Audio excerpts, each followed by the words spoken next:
प्रणाम आप सभी को। मेरा नाम रोशन है। दोस्तों, आज मैं आपके लिए लेकर आया हूँ कथा सम्राट मुंशी प्रेमचंद जी के समकालीन मशहूर कथाकार श्री विश्वंभर नाथ शर्मा कौशिक जी की लिखी एक बहुत ही लोकप्रिय कहानी जिसका शीर्षक है ताई। तो आइए शुरू करते हैं कहानी का पाठ। ताऊ जी, हमें रेलगाड़ी ला दोगे, अर्थात रेलगाड़ी ला दोगे? कहता हुआ एक 5 वर्षीय बालक बाबू रामजी दास की ओर दौड़ा। बाबू साहब ने दोनों बाहें फैलाकर कहा, हाँ बेटा, ला देंगे। उनके इतना कहते कहते बालक उनके निकट आ गया। उन्होंने बालक को गोद में उठा लिया और उसका मुख चूमकर बोले, क्या करेगा रेलगाड़ी? बालक बोला, उच में बैठकर बली दूल जाएंगे। हम भी जाएंगे, चुन्नी को भी ले जाएंगे, बाबूजी को नहीं ले जाएंगे। हमें रेलगाड़ी नहीं ला देते। ताऊ जी, तुम ला दोगे तो तुम्हें ले जाएंगे। बाबू बोले, और किसे ले जाएगा? बालक दम भर सोचकर बोला, बच, और किसी को नहीं ले जाएंगे। पास ही बाबू रामजी दास की अर्धांगिनी अर्थात उनकी स्त्री बैठी थी। बाबू साहब ने उनकी ओर इशारा करके कहा, और अपनी ताई को नहीं ले जाएगा? बालक कुछ देर तक अपनी ताई की ओर देखता रहा। ताई जी उस समय कुछ चिढ़ी हुई सी बैठी थी। बालक को उनके मुख का वह भाव अच्छा न लगा, अतएव वह बोला, ताई को नहीं ले जाएंगे। ताई जी सुपारी काटती हुई बोली, अपने ताऊ जी को ही ले जा, मेरे ऊपर दया रख। ताई ने यह बात बड़ी रुखाई के साथ कही।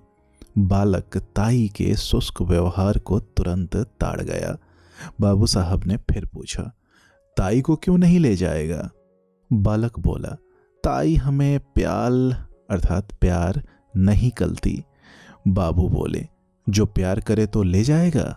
बालक को इसमें कुछ संदेह था। ताई के भाव देखकर उसे यह आशा नहीं थी कि वह प्यार करेंगी। इससे बालक मौन रहा। बाबू साहब ने फिर पूछा, क्यों रे, बोलता नहीं? ताई प्यार करे तो रेल पर बिठाकर ले जाएगा? बालक ने ताऊ जी को प्रसन्न करने के लिए केवल सिर हिलाकर स्वीकार कर लिया, परंतु मुख से कुछ नहीं कहा। बाबू साहब उसे अपनी अर्धांगिनी के पास ले जाकर उनसे बोले, लो, इसे प्यार कर लो तो तुम्हें ले जाएगा। परंतु बच्चे की ताई श्रीमती रामेश्वरी को पति की यह चुगलबाजी अच्छी न लगी। वह तुनक कर बोली, तुम ही रेल पर बैठ कर जाओ, मुझे नहीं जाना है। बाबू साहब ने रामेश्वरी की बात पर ध्यान नहीं दिया। बच्चे को उनकी गोद में बैठाने की चेष्टा करते हुए बोले, प्यार नहीं करोगी तो फिर रेल में नहीं बिठावेगा, क्यों रे मनोहर? मनोहर ने ताऊ की बात का उत्तर नहीं दिया। उधर ताई ने मनोहर को अपनी गोद से ढकेल दिया। मनोहर नीचे गिर पड़ा। शरीर में तो चोट नहीं लगी, पर हृदय में चोट लगी। बालक रो पड़ा।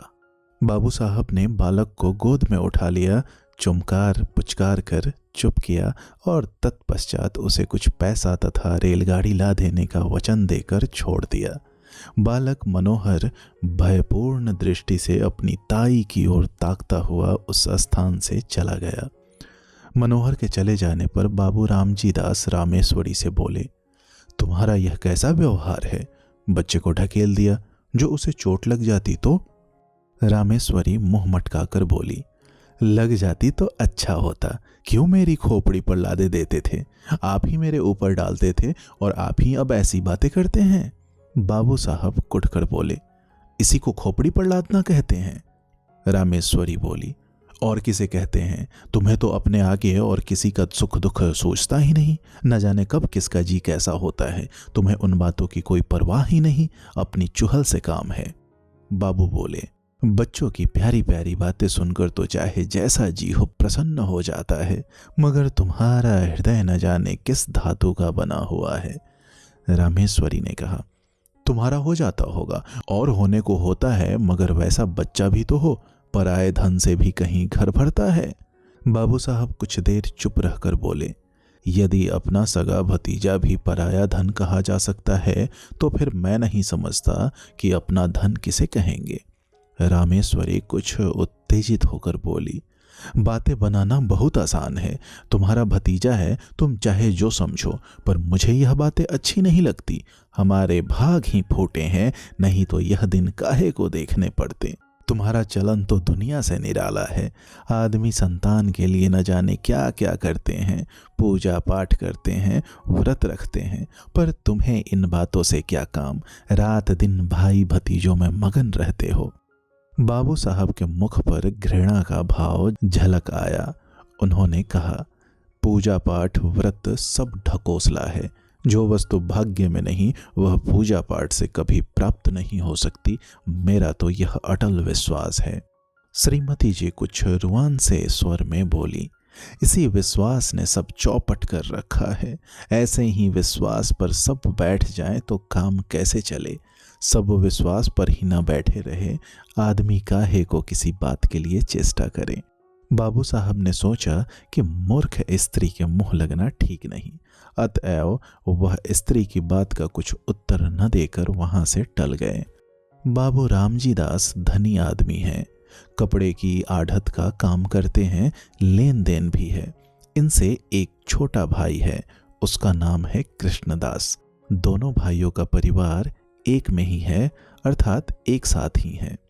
बाबू रामदास जी की आयु 35 के लगभग है और छोटे भाई कृष्णदास की आयु 21 के लगभग। रामदास जी निसंतान हैं। कृष्णदास के 2 संतानें हैं, एक पुत्र, वही पुत्र जिससे पाठक परिचित हो चुके हैं, और एक कन्या है। कन्या की वय अर्थात उम्र 2 वर्ष के लगभग है। रामजी दास अपने छोटे भाई और उनकी संतान पर बड़ा स्नेह रखते हैं। ऐसा स्नेह कि उसके प्रभाव से उन्हें अपनी संतानहीनता कभी खटकती ही नहीं। छोटे भाई की संतान को अपनी संतान समझते हैं। दोनों बच्चे भी रामदास से इतने हिले हैं कि उन्हें अपने पिता से भी अधिक समझते हैं। परंतु रामदास की पत्नी रामेश्वरी को अपनी संतानहीनता का बड़ा दुख है। वह दिन रात संतान ही के सोच में घुली रहती है। छोटे भाई की संतान पर पति का प्रेम उनकी आंखों में कांटे की तरह खटकता है।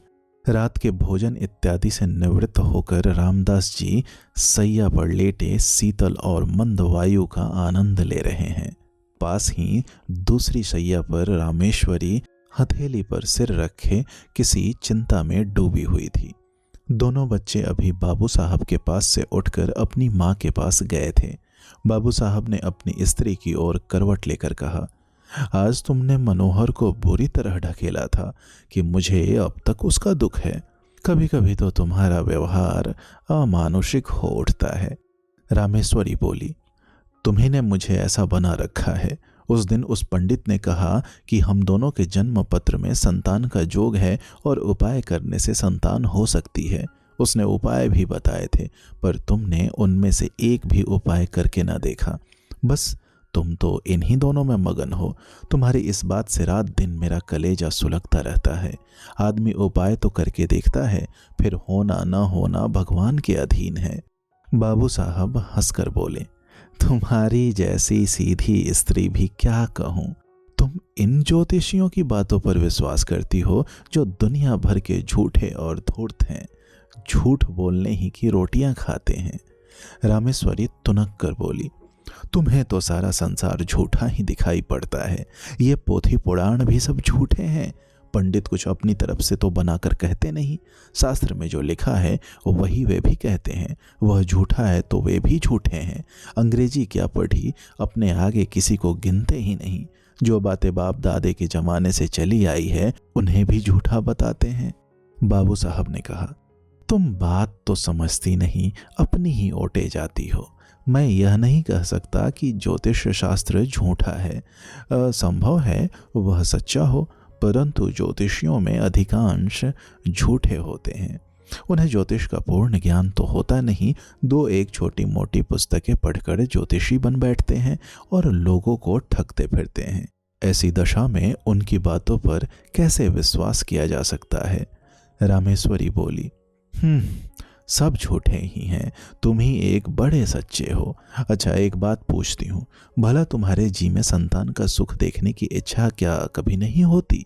इस बार रामेश्वरी ने बाबू साहब के हृदय का कोमल स्थान पकड़ा।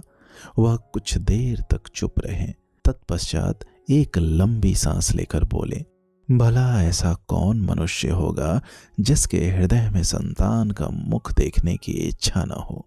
परंतु क्या किया जाए, जब नहीं है और न होने की कोई आशा ही है, तब उसके लिए व्यर्थ चिंता करने से क्या लाभ।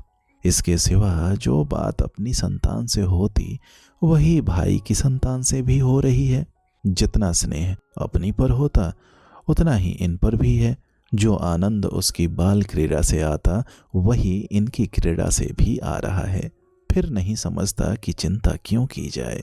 रामेश्वरी कुढ़कर बोली, तुम्हारी समझ को मैं क्या कहूँ, इसी से तो दिन रात जला करती हूँ। भला तो यह बताओ कि तुम्हारे पीछे क्या इन्हीं से तुम्हारा नाम चलेगा। बाबू साहब हंसकर बोले, अरे तुम भी कहाँ की क्षुद्र बातें लाई।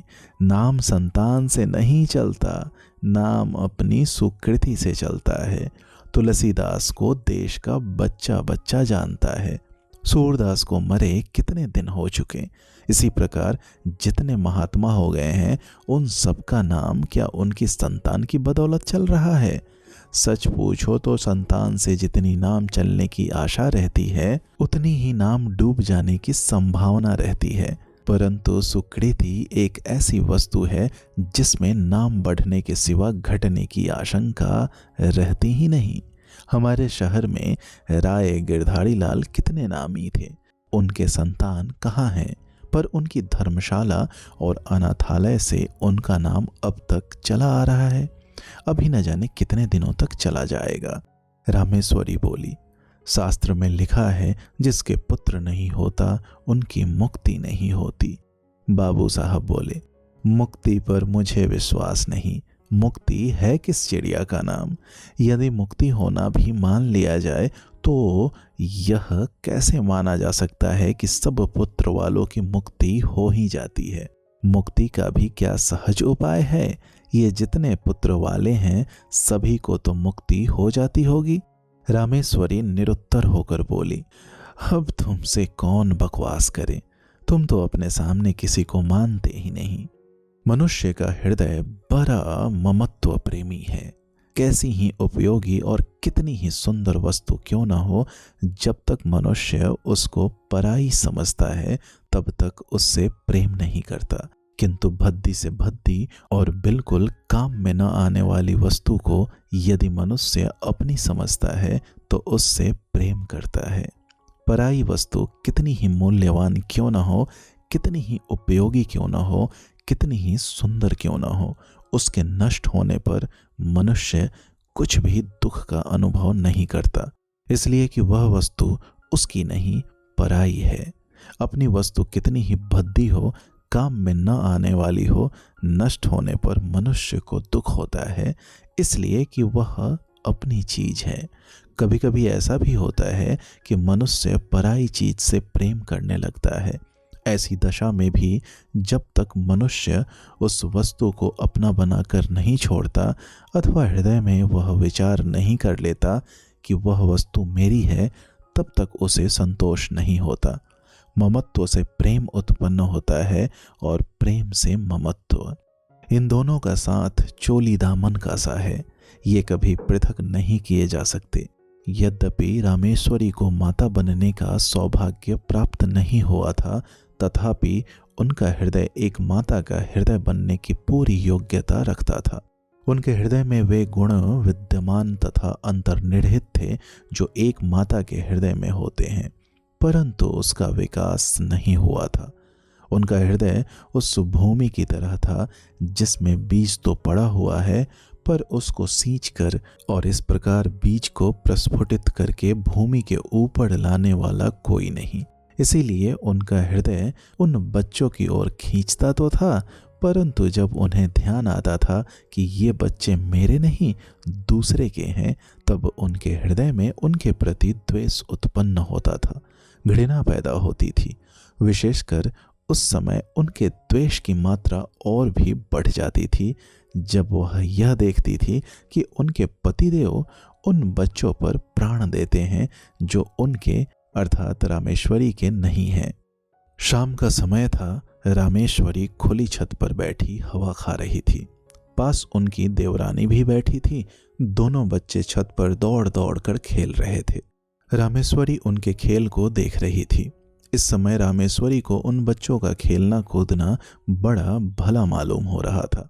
हवा में उड़ते हुए उनके बाल कमल की तरह खिले, उनके नन्हे नन्हे मुख, उनकी प्यारी प्यारी तोतली बातें, उनका चिल्लाना, भागना, लौट जाना इत्यादि क्रीड़ाएं उसके हृदय को शीतल कर रही थी। सहसा मनोहर अपनी बहन को मारने दौड़ा। वह खिलखिलाती हुई दौड़कर रामेश्वरी की गोद में जा गिरी। उसके पीछे पीछे मनोहर भी दौड़ता हुआ आया और वह भी उन्हीं की गोद में जा गिरा। रामेश्वरी उस समय सारा द्वेष भूल गई। उन्होंने दोनों बच्चों को उसी प्रकार हृदय से लगा लिया जिस प्रकार वह मनुष्य लगाता है जो कि बच्चों के लिए तरस रहा हो। उन्होंने बड़ी सतृष्णता से दोनों को प्यार किया। उस समय यदि कोई अपरिचित मनुष्य उन्हें देखता तो उसे यह विश्वास होता कि रामेश्वरी उन बच्चों की माता है। दोनों बच्चे बड़ी देर तक उनकी गोद में खेलते रहे। सहसा उसी समय किसी के आने की आहट पाकर बच्चों की माता वहां से उठकर चली गई। मनोहर, ले रेलगाड़ी, कहते हुए बाबू रामजी दास छत पर आए। उनका स्वर सुनते ही दोनों बच्चे रामेश्वरी की गोद से तड़प कर निकल भागे। रामजी दास ने पहले दोनों को खूब प्यार किया, फिर बैठकर रेलगाड़ी दिखाने लगे। इधर रामेश्वरी की नींद टूटी। पति को बच्चों में मगन होते देखकर उनकी भौहें तन गई।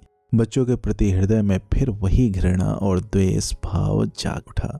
बच्चों को रेलगाड़ी देकर बाबू साहब रामेश्वरी के पास आए और मुस्कुराकर बोले, आज तो तुम बच्चों को बड़ा प्यार कर रही थी। इससे मालूम होता है कि तुम्हारे हृदय में भी उनके प्रति कुछ प्रेम अवश्य है। रामेश्वरी को पति की यह बात बहुत बुरी लगी। उन्हें अपनी कमजोरी पर बड़ा दुख हुआ। केवल दुख ही नहीं, अपने ऊपर क्रोध भी आया। वह दुख और क्रोध पति के उक्त वाक्य से और भी बढ़ गया। उनकी कमजोरी पति पर प्रकट हो गई। यह बात उनके लिए असह्य हो उठी। रामजी दास बोले, इसीलिए मैं कहता हूं कि अपनी संतान के लिए सोच करना वृथा है। यदि तुम इनसे प्रेम करने लगो तो तुम्हें ये ही अपनी संतान प्रतीत होने लगेंगे। मुझे इस बात से प्रसन्नता है कि तुम इनसे स्नेह करना सीख रही हो। यह बात बाबू साहब ने नितांत हृदय से कही थी, परंतु रामेश्वरी को इसमें व्यंग की तीक्ष्ण गंध मालूम हुई। उन्होंने कुढ़कर मन में कहा, इन्हें मौत भी नहीं आती, मर जाएं पाप कटे। आठों पहर आंखों के सामने रहने से प्यार को जी ललचा ही उठता है। इनके मारे कलेजा और भी जला करता है। बाबू साहब ने पत्नी को मौन देखकर कहा, अब झेपने से क्या लाभ। अपने प्रेम को छिपाने की चेष्टा करना व्यर्थ है। छिपाने की आवश्यकता भी नहीं। रामेश्वरी जल भुनकर बोली, मुझे क्या पड़ी है जो मैं प्रेम करूंगी। तुम्ही को मुबारक रहे। निगोड़े आप ही आके घुसते हैं। एक घर में रहने में कभी कभी हंसना बोलना पड़ता ही है। अभी परसों जरा यूं ही ढकेल दिया, उस पर तुमने सैकड़ों बातें सुनाई। संकट में प्राण है, न यूं चैन न वो चैन। बाबू साहब को पत्नी के वाक्य सुनकर बड़ा क्रोध आया। उन्होंने कर्कश स्वर में कहा, न जाने कैसे हृदय की स्त्री है। अभी अच्छी खासी बैठी बच्चों से प्यार कर रही थी, मेरे आते ही गिरगिट की तरह रंग बदलने लगी। अपनी इच्छा से चाहे जो करे, पर मेरे कहने से बल्लियों उछलती है। न जाने मेरी बातों में कौन सा विष घुला रहता है। यदि मेरा कहना ही बुरा मालूम होता है तो न कहा करूंगा, पर इतना याद रखो कि अब कभी इनके विषय में निगोरे सिगोड़े इत्यादि अपशब्द निकाले तो अच्छा न होगा। तुमसे मुझे ये बच्चे कहीं अधिक प्यारे हैं। रामेश्वरी ने इसका कोई उत्तर न दिया। अपने क्षोभ तथा क्रोध को वे आंखों द्वारा निकालने लगी। जैसे बाबू रामजी दास का स्नेह दोनों बच्चों पर बढ़ता जाता था, वैसे ही वैसे रामेश्वरी के द्वेष और घृणा की मात्रा भी बढ़ती जाती थी। प्रायः बच्चों के पीछे पति पत्नी में कहासुनी हो जाती थी और रामेश्वरी को पति के कटु वचन सुनने पड़ते थे। जब रामेश्वरी ने यह देखा कि बच्चों के कारण ही वह पति की नज़र से गिरती जा रही है, तब उनके हृदय में बड़ा तूफान उठा। उन्होंने यह सोचा, पराए बच्चों के पीछे यह मुझसे प्रेम कम करते जाते हैं। हर समय बुरा भला कहा करते हैं। इनके लिए ये बच्चे ही सब कुछ हैं, मैं कुछ भी नहीं। दुनिया मरती जाती है पर दोनों को मौत नहीं। ये पैदा होते ही क्यों न मर गए। न ये होते न मुझे ये दिन देखने पड़ते। जिस दिन ये मरेंगे उस दिन घी के दिए जलाऊंगी। इन्होंने ही मेरे घर का सत्यानाश कर रखा है। इसी प्रकार कुछ दिन व्यतीत हुए। एक दिन नियमानुसार रामेश्वरी छत पर अकेली बैठी हुई थी। उनके हृदय में अनेक प्रकार के विचार आ रहे थे। विचार और कुछ नहीं, अपनी निज की संतान का अभाव, पति का भाई की संतान के प्रति अनुराग इत्यादि। कुछ देर बाद जब उनके विचार स्वयं उन्हीं को कष्टदायक प्रतीत होने लगे, तब वह अपना ध्यान दूसरी ओर लगाने के लिए टहलने लगी। वह टहल ही रही थी कि मनोहर दौड़ता हुआ आया। मनोहर को देखकर उनकी भ्रिकुटी चढ़ गई और वह छत की चारदीवारी पर हाथ रखकर खड़ी हो गई। संध्या का समय था। आकाश में रंग बिरंगी पतंगें उड़ रही थी। मनोहर कुछ देर तक खड़ा पतंगों को देखता रहा और सोचता रहा कि कोई पतंग कटकर उसकी छत पर गिरे, क्या आनंद आवे। देर तक गिरने की आशा करने के बाद दौड़कर रामेश्वरी के पास आया और उनकी टांगों में लिपटकर बोला, ताई हमें पतंग मंगा दो। रामेश्वरी ने झड़क कर कहा, चल हट, अपने ताऊ से मांग जाकर। मनोहर कुछ अप्रतिभ सा होकर फिर आकाश की ओर ताकने लगा। थोड़ी देर बाद उससे फिर रहा न गया। इस बार उसने बड़े लाड़ में आकर अत्यंत करुण स्वर में कहा, ताई मंगा दो, हम भी उड़ाएंगे। इस बार उसकी भोली प्रार्थना से रामेश्वरी का कलेजा कुछ पसीज गया। वह कुछ देर तक उसकी ओर स्थिर दृष्टि से देखती रही। फिर उन्होंने एक लंबी सांस लेकर मन ही मन कहा, यह मेरा पुत्र होता तो आज मुझसे बढ़कर भाग्यवान स्त्री संसार में दूसरी न होती। निगोड़ा मड़ा कितना सुंदर है और कैसी प्यारी प्यारी बातें करता है। यही जी चाहता है कि उठाकर छाती से लगा लें। यह सोचकर वह उसके सिर पर हाथ फेरने वाली थी कि इतने में उन्हें मौन देखकर वह बोला, तुम हमें पतंग नहीं मंगवा दोगी तो ताऊ जी से कहकर तुम्हें पिटवाएंगे। यद्यपि बच्चे की इस भोली बात में भी मधुरता थी, तथापि रामेश्वरी का मुंह क्रोध के मारे लाल हो गया। वह उसे झिड़क कर बोली, जा कह दे अपने ताऊ जी से, देखें वह मेरा क्या कर लेंगे। मनोहर भयभीत होकर उनके पास से हट आया और फिर सतृष्ण नेत्रों से आकाश में उड़ती हुई पतंगों को देखने लगा। इधर रामेश्वरी ने सोचा, यह सब ताऊ जी के दुलार का फल है कि बालिस्त भर का लड़का मुझे धमकाता है। ईश्वर करे इस दुलार पर बिजली टूटे। उसी समय आकाश से एक पतंग कटकर उसी छत की ओर आई और रामेश्वरी के ऊपर से होती हुई छज्जे की ओर गई। छत के चारों ओर चारदीवारी थी। जहां रामेश्वरी खड़ी हुई थी, केवल वहां पर एक द्वार था जिससे छज्जे पर आ जा सकते थे। रामेश्वरी उस द्वार से सटी हुई खड़ी थी। मनोहर ने पतंग को छज्जे पर जाते देखा। पतंग पकड़ने के लिए वह दौड़कर छज्जे की ओर चला। रामेश्वरी खड़ी देखती रही। मनोहर उसके पास से होकर छज्जे पर चला गया और उससे 2 फीट की दूरी पर खड़ा होकर पतंग को देखने लगा। पतंग छज्जे पर से होती हुई नीचे घर के आंगन में जा गिरी। एक पैर छज्जे की मुंडेर पर रखकर मनोहर ने नीचे आंगन में झांका और पतंग को आंगन में गिरते देख वह प्रसन्नता के मारे फूला न समाया। वह नीचे जाने के लिए शीघ्रता से घूमा और घूमते समय मुंडेर पर से उसका पैर फिसल गया। वह नीचे की ओर चला गया। नीचे जाते जाते उसके दोनों हाथों में मुंडेर आ गई। वह उसे पकड़कर लटक गया और रामेश्वरी की ओर देखकर चिल्लाया, ताई। रामेश्वरी ने धड़कते हुए हृदय से इस घटना को देखा। उनके मन में आया कि अच्छा है, मरने दे, सदा का पाप कट जाएगा। यही सोचकर वह एक क्षण रुकी। इधर मनोहर के हाथ मुंडेर पर से फिसलने लगे। वह अत्यंत भय तथा करुण नेत्रों से रामेश्वरी की ओर देखकर चिल्लाया, अरे ताई। रामेश्वरी की आंखें मनोहर की आंखों से जा मिली। मनोहर की वह करुण दृष्टि देखकर रामेश्वरी का कलेजा मुंह में आ गया। उन्होंने व्याकुल होकर मनोहर को पकड़ने के लिए अपना हाथ बढ़ाया। उनका हाथ मनोहर के हाथ तक पहुंचा ही कि मनोहर के हाथ से मुंडेर छूट गई। वह नीचे आ गिरा। रामेश्वरी चीख मारकर छज्जे पर गिर पड़ी। रामेश्वरी 1 सप्ताह तक बुखार से बेहोश पड़ी रही। कभी कभी जार से चिल्ला उठती और कहती, देखो देखो, वह गिरा जा रहा है, उसे बचाओ, दौड़ो, मेरे मनोहर को बचा लो। कभी वह कहती, बेटा मनोहर, मैंने तुझे नहीं बचाया। हाँ हाँ, मैं चाहती तो बचा सकती थी, देर करती। इसी प्रकार के प्रलाप वह किया करती। मनोहर की टांग उखड़ गई थी, टांग बिठा दी गई। वह क्रमशः फिर अपनी असली हालत पर आने लगा। 1 सप्ताह बाद रामेश्वरी का ज्वर कम हुआ। अच्छी तरह होश आने पर उन्होंने पूछा, मनोहर कैसा है? रामजी दास ने उत्तर दिया, अच्छा है। रामेश्वरी बोली, उसे पास लाओ। मनोहर रामेश्वरी के पास लाया गया। रामेश्वरी ने उसे बड़े प्यार से हृदय से लगाया। आंखों से आंसुओं की झड़ी लग गई, हिचकियों से गला रुंध गया। रामेश्वरी कुछ दिनों बाद पूर्ण स्वस्थ हो गई।